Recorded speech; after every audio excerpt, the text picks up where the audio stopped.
जरा वो पल सोचिए जब एक सीधी ईमानदार लड़की जिसने अभी अभी अपने पतू के प्यार भरे आशीर्वाद और भाभीियों के भरोसे से सिर ऊंचा करके नौकरी शुरू की हो, उसी के हाथों में पुलिस लाखों की रिश्वत के नोटों से भरा लिफाफा पकलाकर उसे हथकड़ी लगा दे।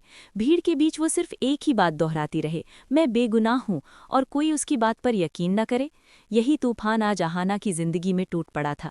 सुबह वो बड़े स्नेह के साथ अर्जुन की विदाई लेकर मीता भाभी और बड़ी बहू की हिम्मत भरी मुस्कान दिल में समेटकर अपने नए कार्यालय पहुंची थी।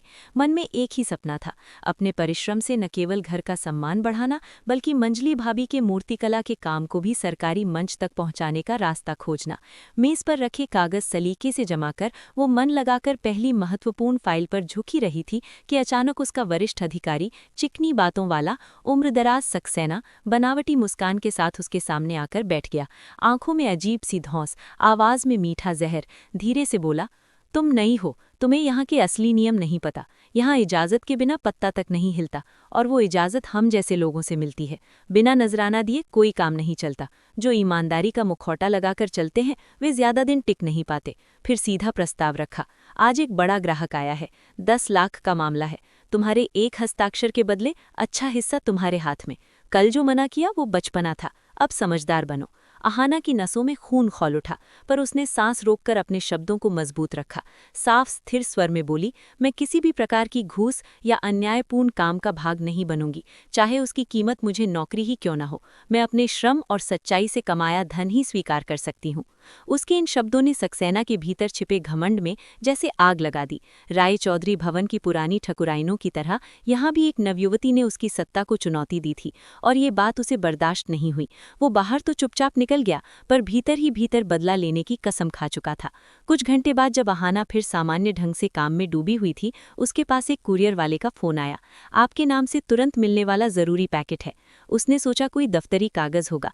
रिसेप्शन से मोटा सा लिफाफा लेकर अपनी मेज पर आकर बैठी रही थी कि तभी 2 सादे कपड़ों में अधिकारी तेजी से आए। पीछे पीछे उत्सुक सहकर्मी और कोने में खड़ा मुस्कुराता सक्सेना। रूखे स्वर में बोले, हम पुलिस से हैं, शिकायत है कि आपने ग्राहक से 1 लाख की घूस ली है। यही उसका प्रमाण है, खोलिए इसे। कांपते हाथों से जब उसने लिफाफा फाड़ा तो भीतर नोटों की गड्डियां चमक उठीं। उसके होश उड़ गए। तुरंत समझ आ गया कि ये सब एक सुनियोजित जाल है। वो चिल्लाई, ये मेरी नहीं, मुझे फंसाने की साजिश है। पर कागजी सबूतों के आगे उसकी पुकार दब गई और उसे सबके सामने गिरफ्तार कर लिया गया। हवेली में खबर आग की तरह फैली। पिशीमुनी और पोल्टू के चेहरों पर विकृत संतोष था। कहा था ना, घर की देहरी लांघोगी तो ऐसा ही होगा। बदनामी तो होनी ही थी। लेकिन अर्जुन ने जैसे ही सुना, पागल सा भागता हुआ थाने पहुंचा। वहां आहाना की आंखों में आंसू नहीं, दृढ़ता थी। उसने पूरा सच विस्तार से सुनाया, कैसे सक्सेना ने उसे पहले घूस के लिए उकसाया, फिर कुरियर के बहाने जाल बिछाया। अर्जुन ने बिना देर किए तेज तर्रार वकील नियुक्त किया। वकील ने पुलिस के साथ मिलकर हर कड़ी पर सवाल उठाया। कुरियर की बुकिंग किसके फोन से हुई, डिलीवरी बॉय को किसने कहा कि ये जरूरी फाइल आहाना को पकड़ाना है, लिफाफे पर किन उंगलियों के निशान हैं, और ग्राहक के पैसों के नंबर कहाँ दर्ज हैं। धीरे धीरे सच परत दर परत खुलता गया। कुरियर की बुकिंग सक्सेना के निजी मोबाइल से हुई थी। डिलीवरी बॉय ने बयान दिया कि उसे वही मिला था, और फॉरेंसिक जांच में लिफाफे व नोटों पर सक्सेना के ही निशान पाए गए। ऊपर से आहाना का पुराना संदेश, जिसमें उसने साफ साफ रिश्वत की पेशकश ठुकराई थी, सब मिलकर उसके पक्ष में मजबूत ढाल बन गए। कई तनाव भरे दिनों के बाद अदालत ने स्पष्ट कहा कि आहाना निर्दोष है, उस पर लगाए गए सभी आरोप निराधार हैं। उसकी ईमानदारी अदालत में भी जीत गई। अगले ही दिन जब वो फिर उसी कार्यालय की चौखट पार करके अंदर दाखिल हुई तो पूरा हॉल सन्न था। सभी की निगाहें उस पर जमी थीं। कौन झुकी नजर से लौटेगा, कौन ऊंची निगाह से। आहाना सीधे सक्सेना के कक्ष में पहुंची। वो आराम से कुर्सी पर टिककर मानो उसके शर्मिंदा होकर माफ कर दीजिए कहने का इंतजार कर रहा था।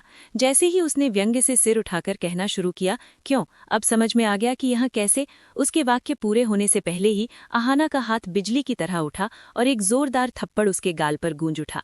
समूचा दफ्तर उस थप की आवाज से थर्रा गया।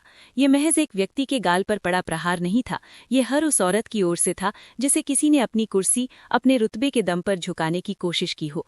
ये हर उस ईमानदार कर्मचारी की तरफ से था जिसे भ्रष्ट लोग दलदल में घसीटना चाहते हैं। उसकी आंखों में अंगारे थे। वो ठहर ठहर कर बोली, ये थप्पड़ सिर्फ तुम्हारे लिए नहीं, हर हर उस बेईमान सोच के लिए है जो समझती है कि सच्चाई को फंसाकर कुचला जा सकता है। मैं राय चौधरी परिवार की बहू हूँ, घर में भी अपने सम्मान के लिए लड़ी हूँ और यहाँ भी लड़ूंगी। घूस, डर और चालबाजी के सहारे कोई मुझे झुका नहीं सकता। ये सब सुनकर उच्च प्रबंधन तुरंत हरकत में आया।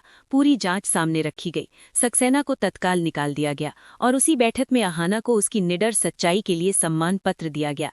जब ये खबर हवेली पहुंची तो जिन लोगों ने बदनामी की उम्मीद की थी वही ईर्ष्या और हैरत से भर उठे। छोटी बहू तो अब कई औरतों की प्रेरणा बन चुकी थी। इस पूरी कहानी की गहरी सीख यही है कि ईमानदारी कभी भी आसान रास्ता नहीं देती, पर अंत में वही सबसे मजबूत ढाल बनकर खड़ी होती है। औरत जब अपने आत्मसम्मान पर दृढ़ हो जाए तो न रिश्वत की चमक उसे डिगा सकती है, न झूठे इल्जामों की कालिख उसे हमेशा के लिए दागदार बना सकती है। सच देर से सही मगर जीत कर ही लौटता है।